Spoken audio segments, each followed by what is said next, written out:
Thank you, Olata. What do we have coming up for the weather, Judy? Well, our viewers should certainly stay tuned for a report on Billy Ray Bob, who survived 5 hits by lightning in one of the worst storms to hit the area.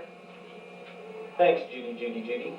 Now let's finish with our third top sports story for 1990 with the report by C.R.A.P on the newest Illini coach in the sport of Foos.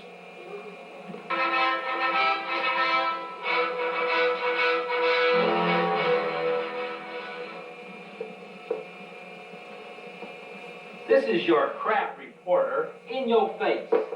We're doing a live interview here with the newest Illini coach in the sport of Foos. Very new sport. Coach, what exactly is this sport of Foos? Well, Foos began many years ago on the Isle of Britain. It stands for front on, only scum. And we had a lot of problem with scum in the gutter back in old Britain, the country that I come from. And we needed a game to stop on the underprivileged scum in the gutter.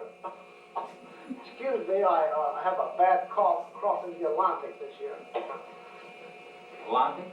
Atlantic, yes. Well, who did you learn the game of Foos from? Well, I learned it as a boy from a great-great-great-grandfather, Arlie McGuffey. That was Arlie McGuffey. Are there any special qualities that a Foos athlete must have? Yes, the athlete must have big feet. He must have a sterling eye look at the floating debris that rises above the water line, and he must have quick hands in order to get by with whatever he can while the game is going on, you see. I see. I don't understand how all this fits you.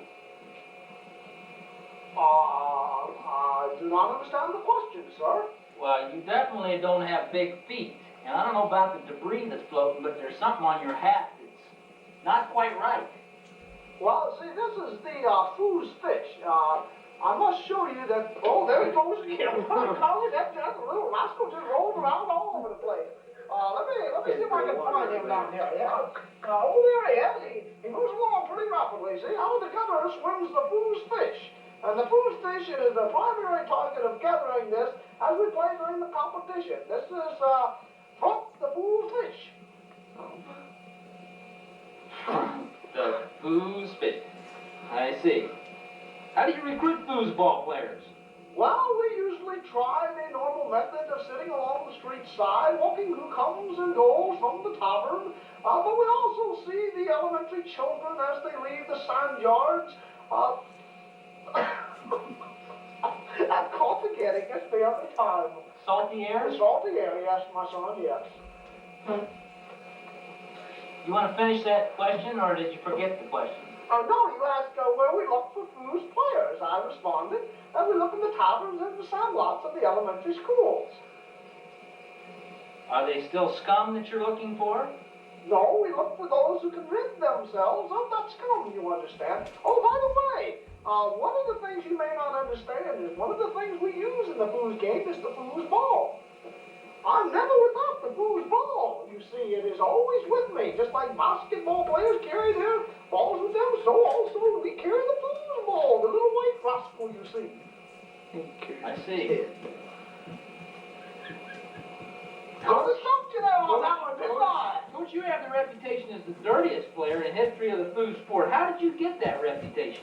Well, see, on the game board, we can't use the actual gutters back in old England, you see. So what we use is this game board here, and if you're real tricky, you shove that rascal across into the groin area of your opponent, and he tends to feel a little under the weather after you do that. I definitely agree with you there. I would feel a little under the weather.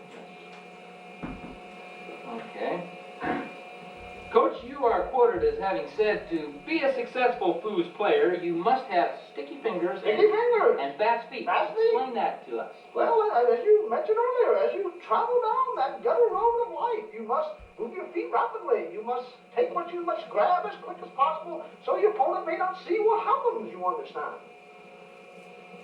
Sticky fingers. Yes. Your best player this year seems to be that 4'2", 352-pound Buns Bridget. Yes, I What love. makes her so great at the game of Well, food? she's not real good at the game of foos, but she sure is a lot of fun after the game. Yeah. Oh, that's a bit funny. Would You you want mind?